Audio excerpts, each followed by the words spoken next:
Well, hello again, my friends, and welcome. Habits here, and as always, I am delighted to be playing a little Minecraft with you guys. So let's get things going. We'll start our battle with counting and redstone.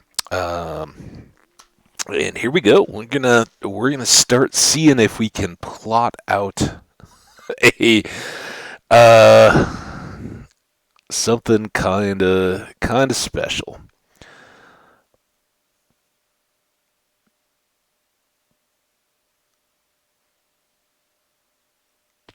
All right. It was so quiet there. I was waiting.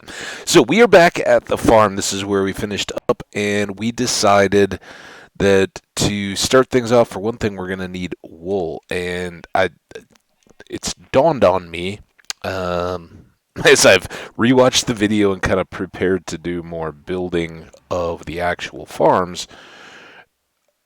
We need a ton of wool, guys. It isn't even funny because not only do we need the beds that are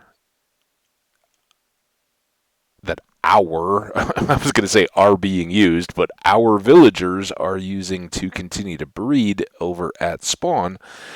We also will need another bed for each of those because I think we'll probably don't need that many. We'll be breaking them to get them to move individually, but I'm not gonna. I don't trust myself enough to be like, oh, you know what? Okay, we're just gonna break one bed at a time and then correctly position it so that the farm works well and we have no issues going forward. No way.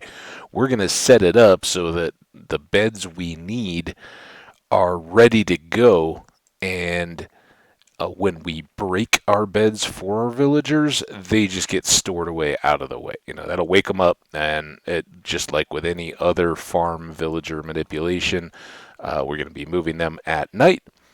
That will give them the motivation to move themselves, I hope, so that they can just detect new beds and move forward. If we need to, we'll be placing and breaking that one bed that they started on to kind of lure them in the right direction until they're ready to detect the bed where we ultimately want them to stay and settle in for our longer term use. Again, the farm that I'm going to be building is a Logical Geek Boy design. He does throw out a few shout outs to Il Mango. He's certainly been involved in the development of some of this kind of stuff, as has Doc M, going way back. So they're all built on the same principles, and that's how farms usually work. Spawning mechanics around the mobs and creatures, but it was a huge benefit to be able to see that laid out. Gave me a kind of a new perspective on how these things can work.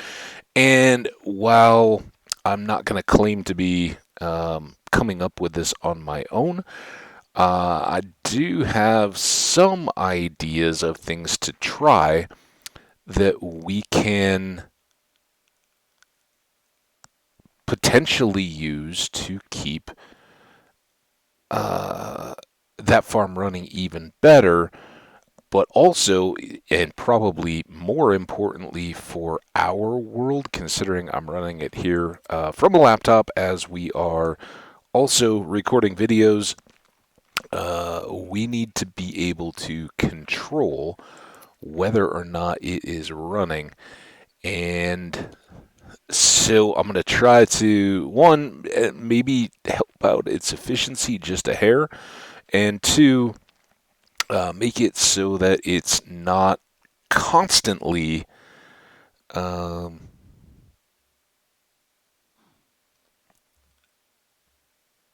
generating extra mobs. And I think I'm going to do that differently on the two different tiers. We're gonna make two stories or levels to this farm, uh, and the lower level is going to be fairly similar to what Logical Geek Boy has in his video. So you guys are welcome to go check that out on YouTube. It is the How to Build an Efficient Iron Farm, and I am using the second design, so the second farm in his video. Looks just awesome, and can't wait to give it a shot. Try something new here. So what we're really trying to do through all this is get more food. Oh, you know what we could do while we're here, huh? It's a good time killer. And I don't know why I didn't leave these carrots. I guess I got caught up at the end of the last video in wanting to make the bed and more, have all the beds we needed and be ready to go. So I think we're sitting at 19 maybe, and we want 24 in total. So we actually want 48. Now, that's probably a little bit of a push. I don't think that I need a full extra set of beds for both levels. If I have the 24 that we need to breed up all the villagers, and then have, and maybe even a couple extra so that we keep some villagers in there. But then if I built the first level, which is going to be 12 beds worth, and bring everybody back. Of course, now it's turning into night. Oh, this is going to be a mess.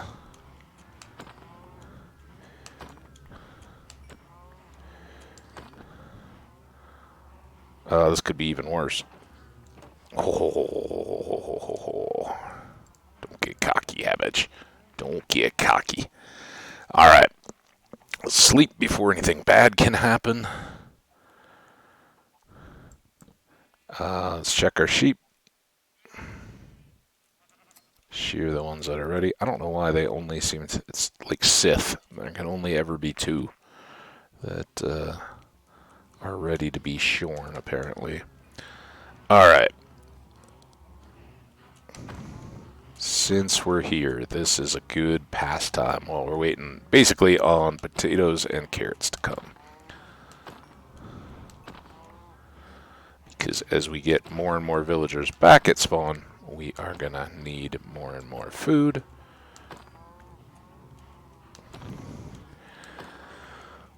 So where were we? Oh, yeah. So if you're aware of the farm, or even if you aren't, one of the big mechanics of villager-based iron farms, which are by far the most popular, they need to be scared by a mob in order to generate golems. They also need to be able to go to sleep at night. That they don't need to be able to trade, but they do need to be able to sleep and wake up, and they need to be scared enough to actually generate a threat that the golems can spawn in response to. And the way that I've always done that is using water. You have your threat mob, zombie, as I've always done in the past, or pillager, as we're going to try in this one, standing in water so that they bounce, right? They kind of sink a little bit, and not wanting to drown themselves or just stay in the water, they kind of bounce there. Try to go up to the surface, just like we do if we hold space in the water and walk across it as opposed to actually swimming. So that's kind of the mechanic. The trick is that when a mob is bouncing like that, the villagers aren't always going to have a clear line of sight. And we're going to do the water to build our first level. It's basic, it's routine, and it's going to be on the lower levels significantly. So they'll they'll just kind of bounce around. That shouldn't be a problem at all. That's actually the way that the farm is built in the video. But as almost a throwaway comment, Logical Geek Boy does say, "Hey, this is pretty basic. You could probably improve upon this if you wanted to."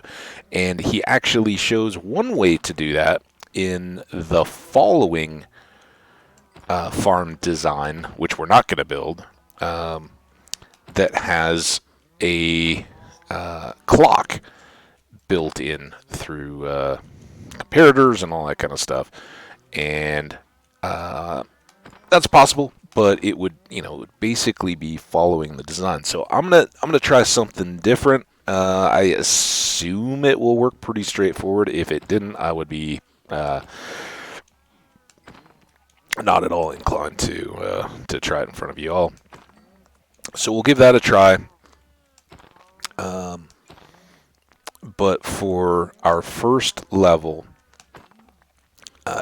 pretty straightforward. We're going to want to have an on-off switch so that when we don't want the iron farm to run, it's not running, right? Because, again, we're building in spawn chunks, and just as folks who may know from server play, if you are...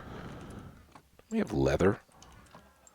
I must have pulled it back. All right, no, that's fine. We'll take this stuff back too. Let's go shear these guys again. Only one of you eat your grass. Come on, guys. What are you doing? Look at that wool in there. You're just mocking me. Oh, come on. What's that all about? All right, potatoes are coming along a little bit. Carrots look slower. Let's just go see. Oh, dude. He's angry. He knows I've got hostages. You can't shoot me.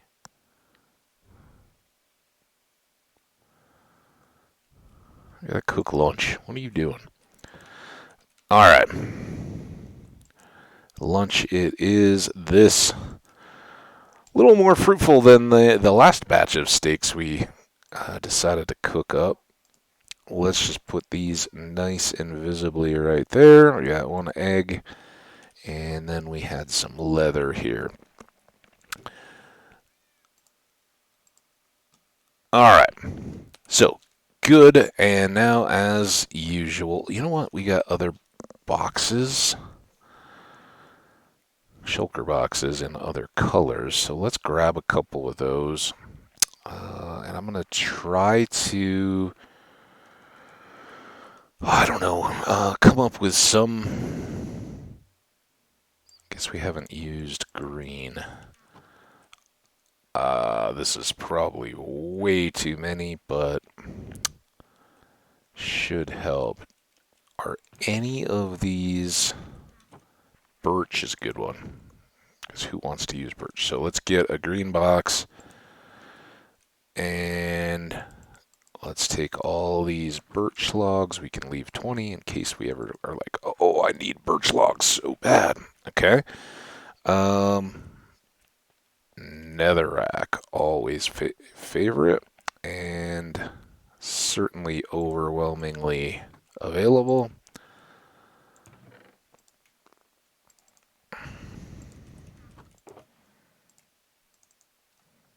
There we go. This is going to be a little slow, but doesn't matter. Our potatoes and carrots should be growing above us. That's why we put our storage down here, because while we were digging it out, we were getting our early crops for trade. So all works, and this is as maddening for me as I'm sure it is for you guys. Sorry.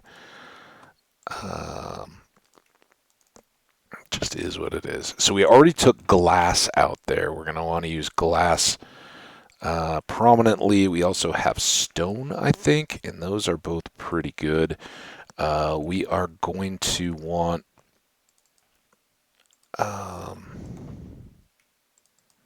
okay.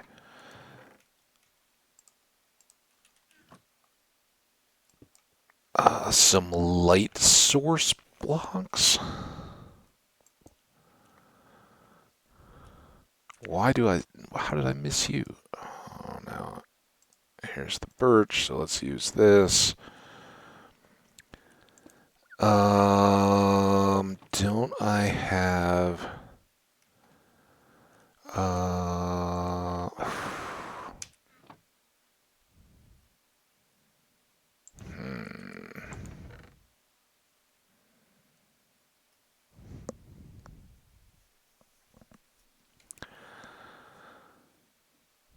should we use shroom lights?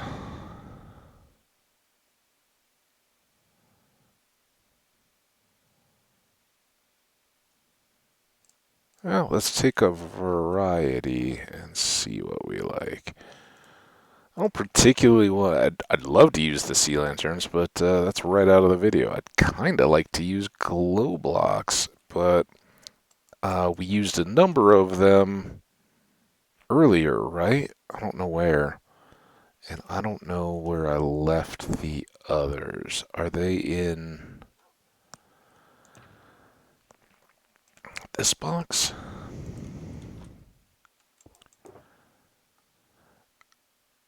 I've only got 34, but we could grab a bunch of them. Now I've lost this again.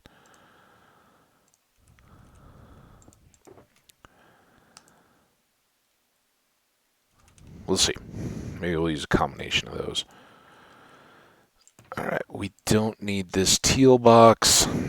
We don't need that netherrack. I'm looking for the birch planks or logs or whatever, and the netherrack to kind of highlight out spacing and counting. And maybe, what other logs do we have?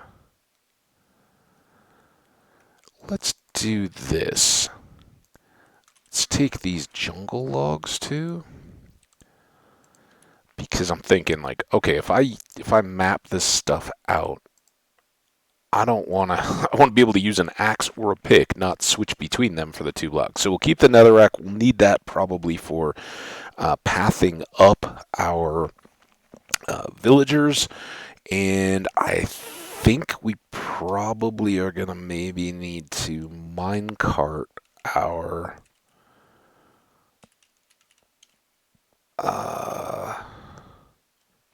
pillagers to get them in place. I don't know. Again, new to me, and villagers are easy enough because of beds.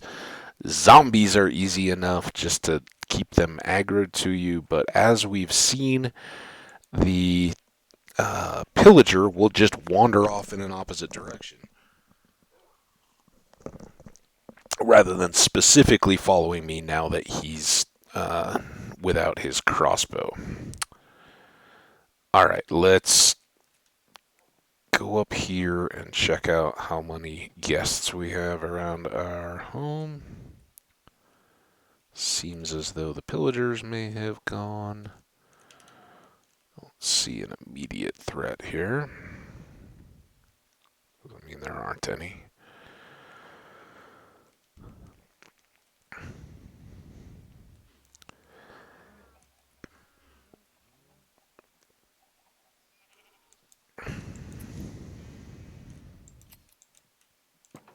No, no, no, no, no, no, no. You get, oh, dang it. Dang it, dang it, dang it, dang it, dang it, dang it, dang it, dang it. Get away. Bad sheep. Now I need wheat. Get him back in. Oh, man. Oh,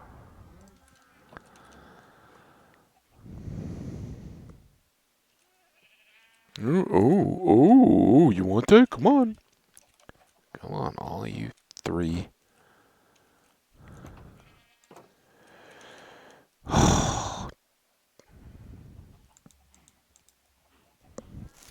Dark sky.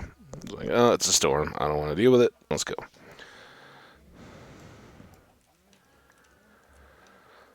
Oh, come on, crops.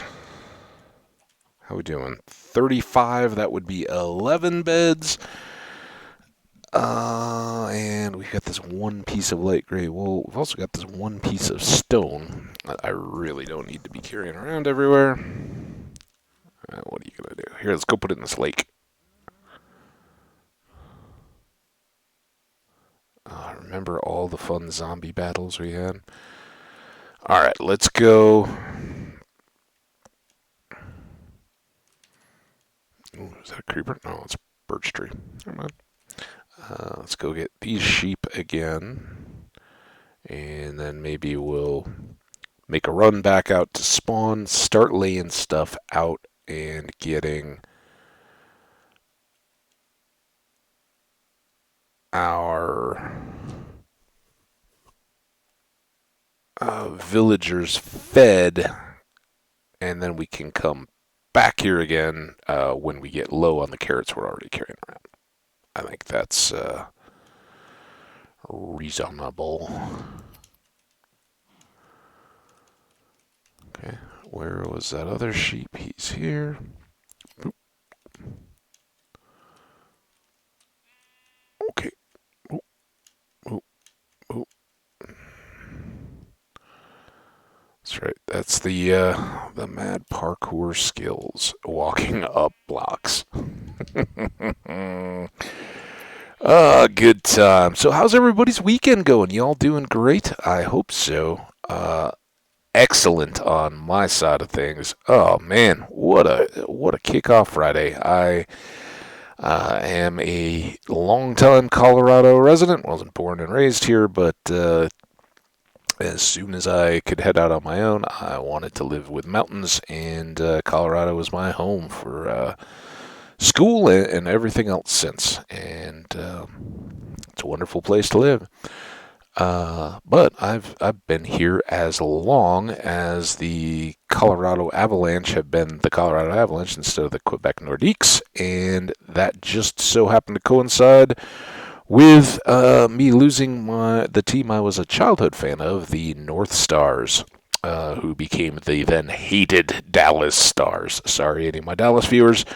It's just the way it is. You guys stole our team, as I'm sure many Quebec folks feel about Colorado. It happens in professional sports, and I only partially say that in tongue-in-cheek fashion, but you know, as Cleveland fans knew with the Browns, and so many other people in the history of sports understand, it hurts when you, especially when you grow up with a team and haven't really had that sink in, and then just as you get a taste that it could actually be fun to see them win, they're gone.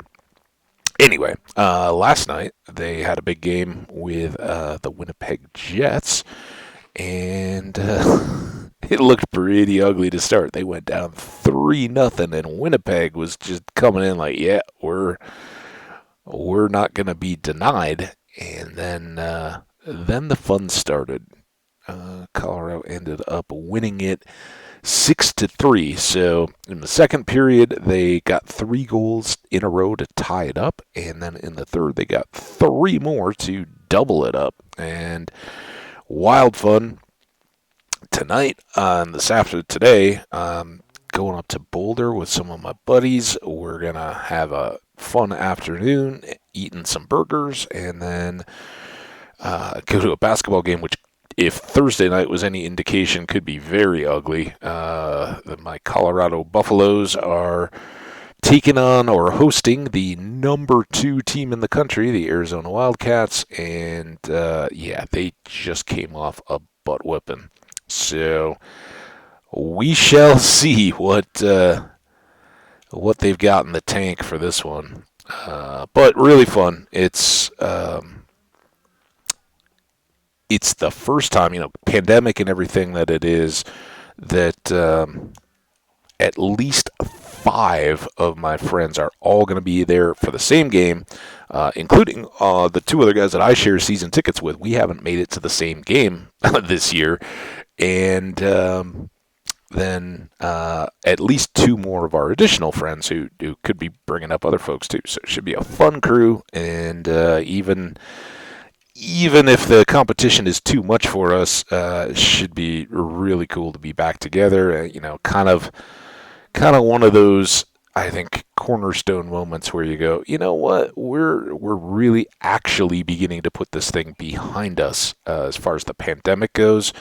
Um, I have been team take it serious. I guess am no super young kid myself, and I have parents who while not frail or weak or anything, definitely are classified as elderly, and so it's been very apparent to me you got to take this seriously, and it doesn't take much for that to come back to home for you. So, it, while I haven't really limited myself here in the last year as much, um, there has been some of that, and it's been tough to just relax and enjoy and have groups, kind of from more scattered. You got your kind of close friends that you're going to see anyway, and just kind of go about. And as I've shared,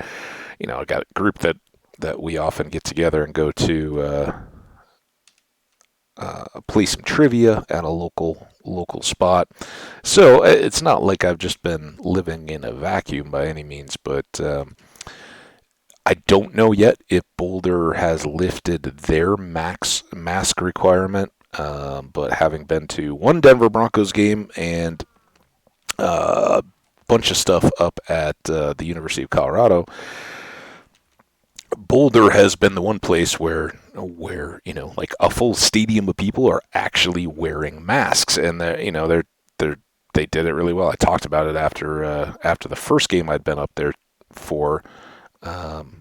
They're, I guess you'd call them ushers. I don't know what you say at a stadium like that, but the kind of the sort of security people, but the ones that are kind of keeping an eye on fans that may be inclined to get a little bit rowdy, that kind of stuff. I think we got plenty of those.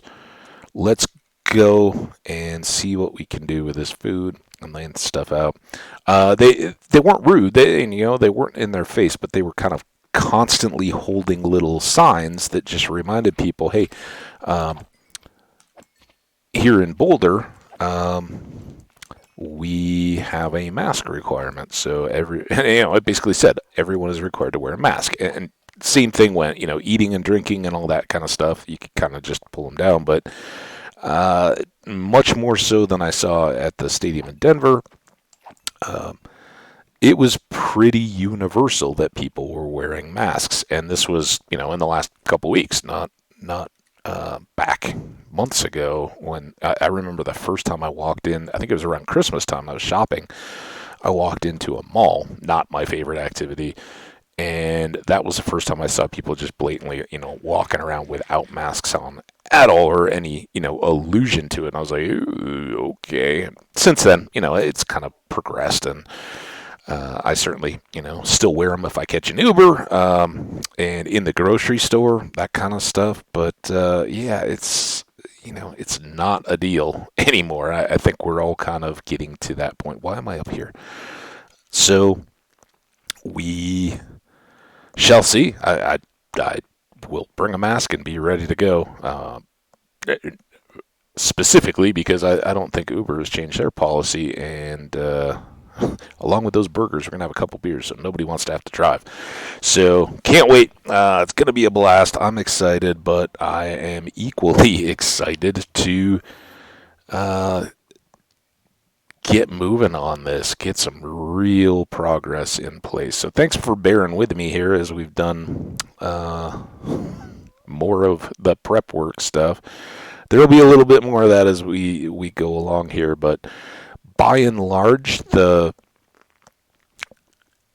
farm itself is pretty straightforward, and I think we'll be able to manage it pretty well. Had I done this already, we'd just be blowing through it, but I haven't, so I'm kind of taking my time and wondering about supplies and all that kind of stuff and how exactly I want it to go.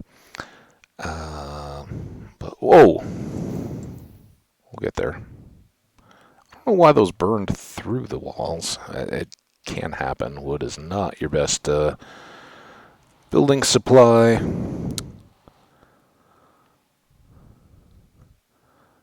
nether. Kind of seems like a no-brainer.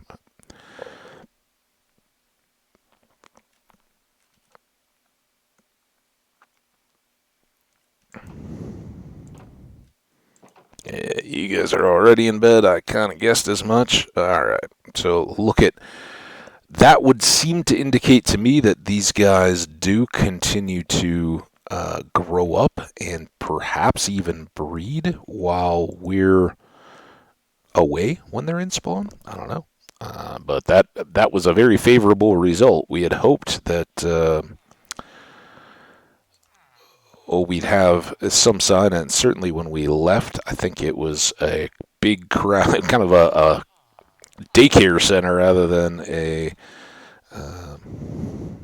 large group of adult villagers.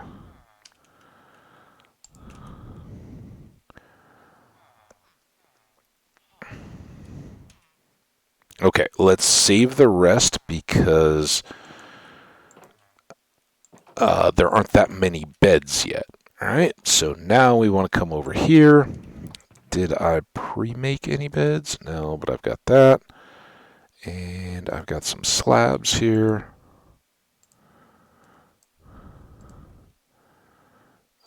Let's just do that to get one spot. And now we've got...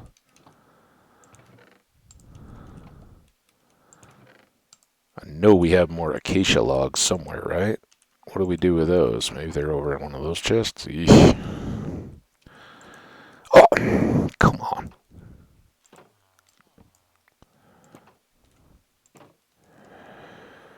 All right, let's count these up again. 3, 6, 9, 11. So, all right, dudes. Oh.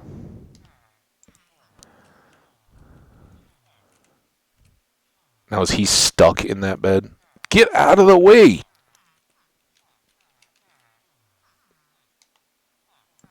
Not stuck. All right, so that should be 22, right?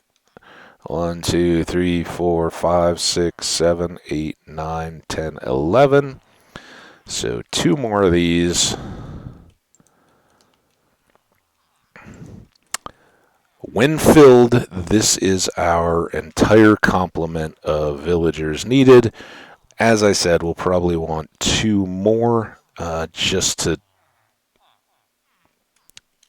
ensure that we don't run out. But we can feed again when we've started the first, or moved all the villagers for the first level of the farm, and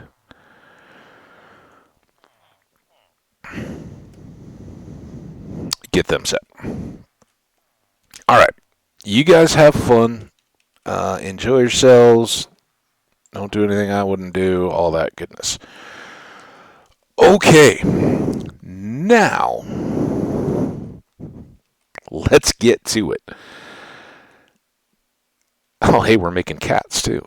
All right, somewhere, here we go. Let's move these things back to here where we can make more beds. Do all that. Here, do I have any? Not much. I don't know why I felt the need to get all these green boxes, but let's put the empty ones here. No, come on. And here. And then we've got these 2 guys as our sources of marker blocks. All right, now these. Why? I'm just awful these days at leaving stuff there.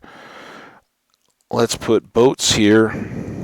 They won't go anywhere, and I don't think 2 are gonna overwhelm us. Get in the water. All right, we got some blocks. stack and a stack.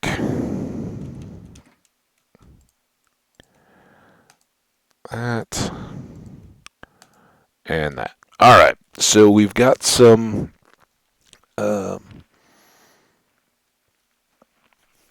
counting blocks, and we're going to go up 24 blocks from this ground level.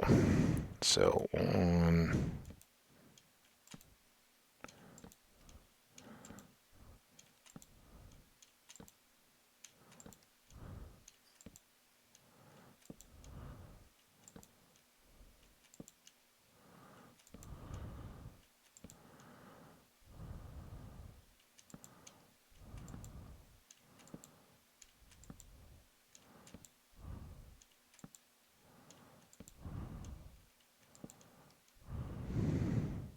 Right? No. You know, a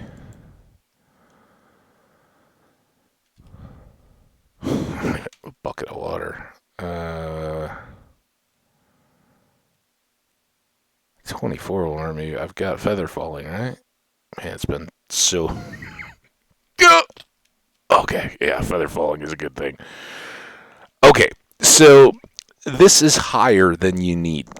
Technically, it's 20 blocks, but the way the video talks about it, you're basically 19 blocks above the ground to set the block that your golem or your pillager is going to be bouncing on. And that's the level where the golem processing is going to be happening, right? So technically, we could be up about this high from the feet of the golems that are moving around. And in part, I wanted that cushion area so that we can lay out the means that we're going to use to kind of traffic control these guys as they move around down here. They're going to be spawned up above that height and then further up from the next one, drop down on the outer edges, and we're going to move them via water to either a central or a side point. I'm kind of thinking maybe one side will just process in place, and then take 3 to have the option to get. I don't know. I haven't worked all that out yet. A lot of people just have them dropping into a single point and gathering 4 different sets of iron, which is a good way to do it. But if we want to be able to switch this into a manual kill farm, which I really would like to make happen, then we're going to want to push them into a spot where we can get to everything at one location. And I think, basically they're going to be dropping from corners that will probably do, like a consolidation where they fall, they land in water, the water flows, it pushes them into a central point, and then brings the 2 platforms on this side here. Same thing over there. They come here.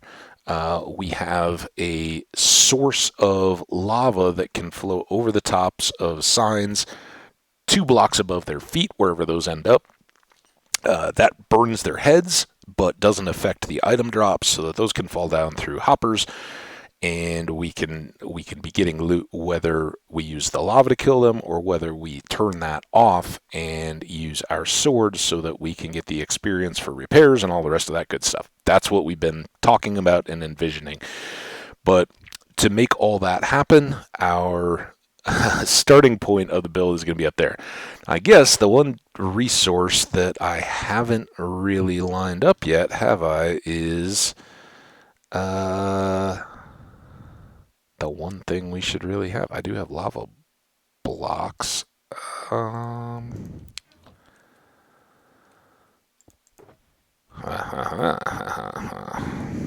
Yes. This makes a lot of sense. All right. Let's go here.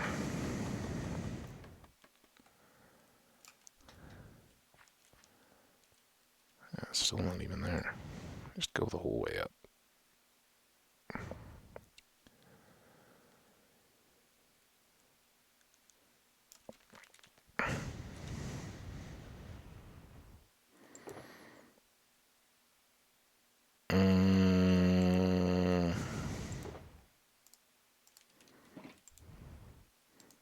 I don't know if this was significant, but it was kind of presented as such. You can't make... Oh,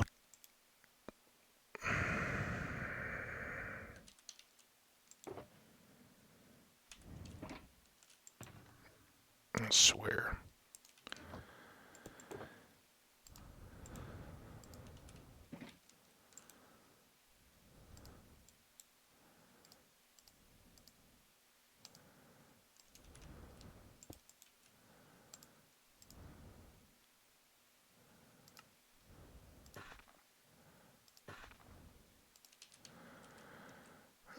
Sleep. Alright, now I'm starting to get excited, and I'll probably overrun this whole video. Let's just take a look, see where we're at. 41 minutes, so we got a little bit of time here. Alright, we need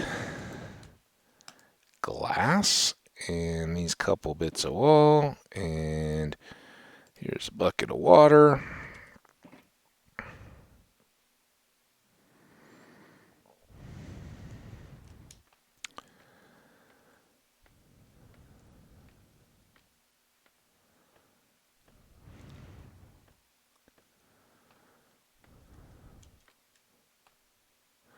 Okay, wall. Block. Block. No. Well, I kind of want this aligned this way. I don't know if that's significant or not, but that's what I'm doing.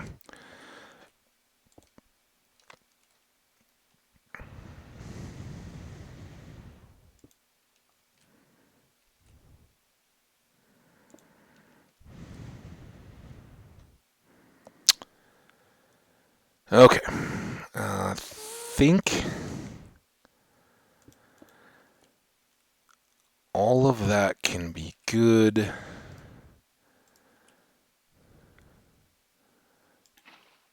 No! That's not... There. There. And...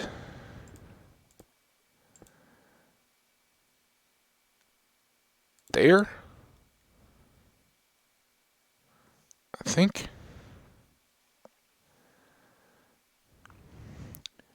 And actually...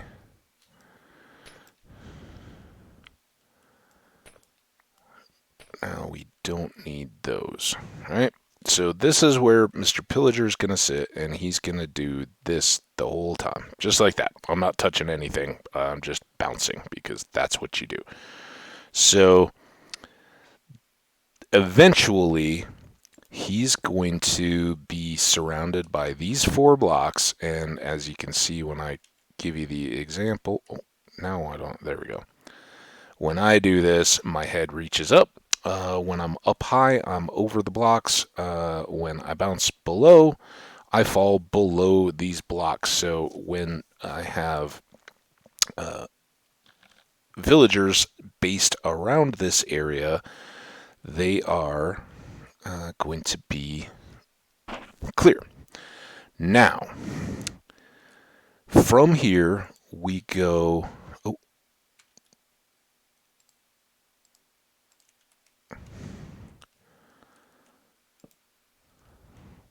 Six, I think. Blocks out. And then we go 11. So 1, 2, 3, 4, 5, 6.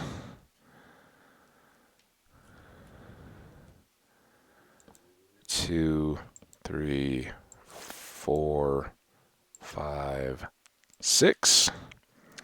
And this 11 pattern is going to be significant because that is how where our beds are going to be placed. Now, this is all very temporary. I'm just using this really to align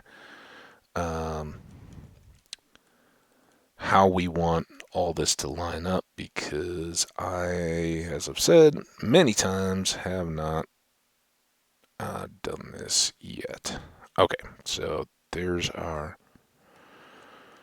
1, 2, 3, 4, 5, 6, and you don't need to. How did I do it? What's going on?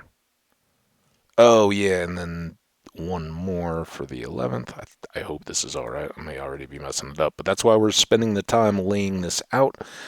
And with it broken up into episodes, you would have the benefit of being able to check, into the video as you're going. I don't have that, so this will give me some breaks between our hours just to go back and check, make sure that I haven't made a mistake before I get too far into the build. And having this stuff aligned in advance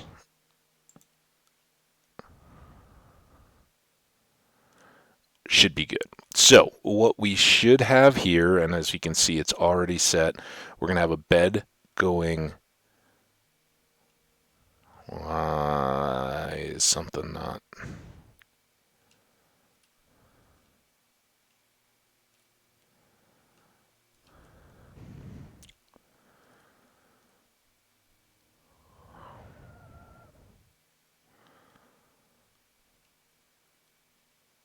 Already. Why? Why? That's right. Foot of the bed, 2 blocks. He sits there. 1, 2, 3. Oh, because I added an extra block. Duh. I color code it so that I can know. So foot of the bed here, 2 blocks. Foot of the bed there, 2 blocks. These two meet with a block, and that's going to be our light source, because we aren't going to want anything to spawn, and I don't have one of those yet. So these are just temporary, but bed, and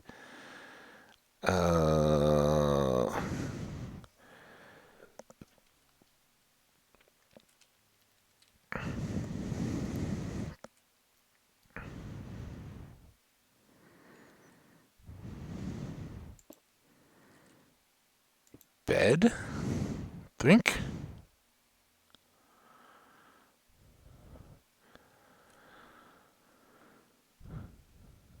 Yeah. So 3 beds on each of the corners. This is our east. That's our west. I don't know if it's significant or not. Hey, look at that. Oh, these guys got scared at some point, so they generated a golem above them. I think it's too low there, but I don't know where their fear came from, but whatever. So already getting some effect. So we're basically going to have the block here that our 3 villagers will share between their beds, and they'll each be able to sleep, and they will look back here, and bouncing as I was in the water, the pillager's head will come up above these blocks when he's above, and drip down below when he starts to sink in before he started his next jump. When he's up, they're scared. When he drops out of view, they magically forget he's there, even though it's just for a brief moment. And when it's nighttime, if he drops down like that, they will actually get into bed and go to sleep. So that motion is what allows them to sleep and to wake up, and that is what is required to generate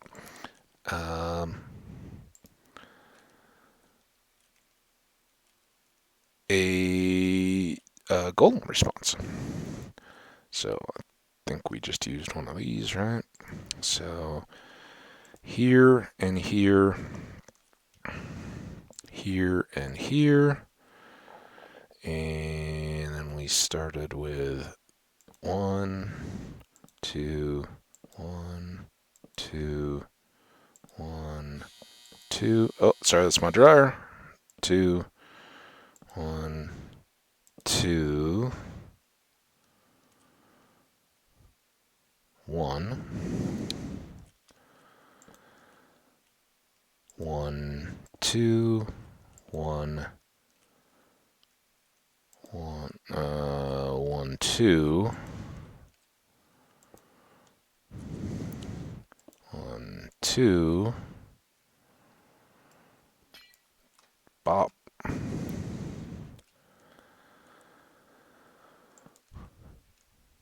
2, 1, 2, 1, 2, middle, no, yes. 1, 2, 1, 2, 1, 1, 2, 1, 1, 2, 1, 2. All right, that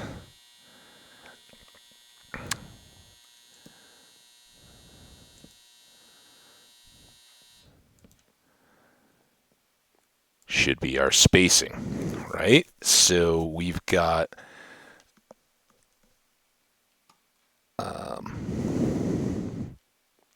11 blocks between each of these beds.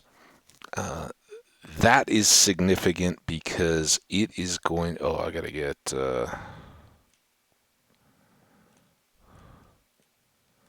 should have brought one of those beds. Oh, I don't even have my bed down here. Oh boy. Okay. You guys wanted some combat, right? There we go. Nope. Oh yeah. Haha.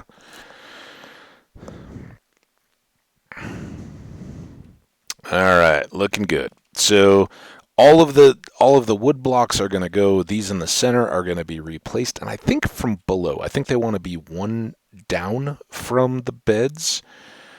So we may need to shift all that down, put blocks in, set the beds on top, and then break out the blocks below them. That will allow our villagers to stand at these corners, 3 each, and look in and all share an opportunity to be very terrified. Now, the other thing we need to look at here is when we move outside of these to make our drop sides, right? And they're gonna be diagonally off these corners because we want to additionally separate the platforms, which are going to be up above, from this villager pod doesn't want to see or count the golems that spawn up here, higher up and off diagonally to the corner. We don't want them to go, oh, there's a golem over there, so I'm safe. I don't need to worry about it. We want them to go, oh, I need a golem, and only be able to spawn it on this corner up above their heads. So each of these has to be clear of this, if we're talking about this pod, right? It has to be clear of the pod for that set of beds and the platform for the pod of this set of beds. Otherwise, they'll cancel each other out and no golems will spawn. We don't want that. We want to be pretty efficient. So that's the idea. I think we go 6 above and 1 out on the corners. But as we begin to lay that out, we also have to figure that we're going to need to get our pillager up there. And I think I'm kind of tempted to try a water elevator pretty quick. It's one of the reasons I didn't want to mess with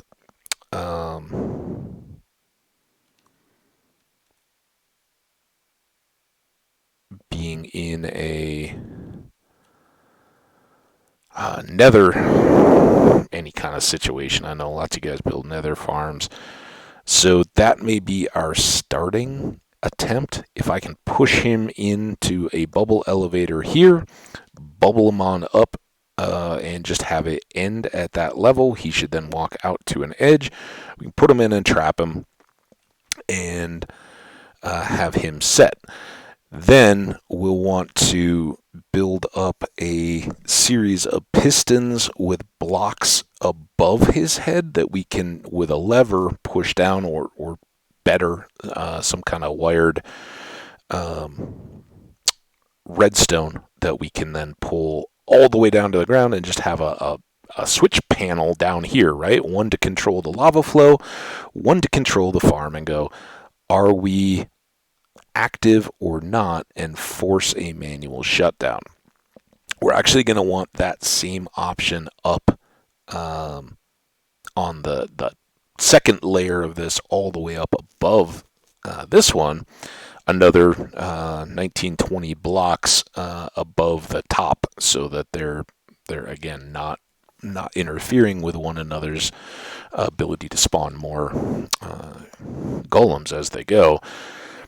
But while that one I hope to automate the ability to hide the golem here, or the pillager here, from the villagers to allow them to sleep, I still want a manual kill switch, because when we don't need iron, if this works the way it should, we should take care of our iron needs very quickly and easily, and just using this as an efficiency farm should really take care of business. So we'll want a manual kill that ideally can take care of both of those, or at least just two on-off switches, and then a third to take care of the lava. So all that infrastructure will have to be built in. And ultimately, I'm going to enclose all of this, I think, in a decorative build. It won't have any bearing on what's going on within it. The farm will be set up and functional first, and we'll probably do the how did we get here advancement first. But rather than having a bunch of floating platforms in the sky that I just look at and go, oh, that's pretty cool, but I don't want to see it, we'll enclose this in something that starts to give a bit of tone to our spawn area. Hey guys, yeah, I'm making you guys a happy home. I am. All right. Well, we've kind of talked, and I knew it's going to take a little bit of doing to get started here, and I think the first step that I'm going to undertake is to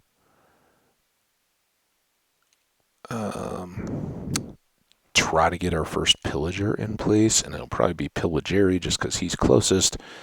So we'll get him set and then work on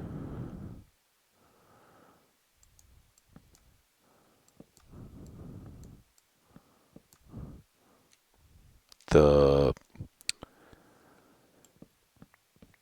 pistons to hide him from anything else around, so that then we can move the villagers up independent of them being scared and without any other strange behaviors happening. Once we've got him in place and hidden, then we bring up the villagers, populate them, then we'll build the platforms where the golems will be able to spawn, flip the switch that will hopefully seamlessly lift the hiding blocks out and away from Pillageri, and golems will start to spawn, and by that point we will have a little reception area waiting for them down here. That's everything I think we're trying to accomplish here, and hopefully that gives you guys a little better idea of what we're laying out. And I use the multicolored blocks there just so that you guys would have a little better chance to see the counting. It's one of the things I think LogicalGeekBoy does really well when he lays out some of his builds and tutorials. He helps you get the idea of counting, and even for him, it's tough. He walks through and is like, oh yeah, it's just here, and it's like, well, I can't tell from your angle. What is that? So let me know in the comments if you have any questions.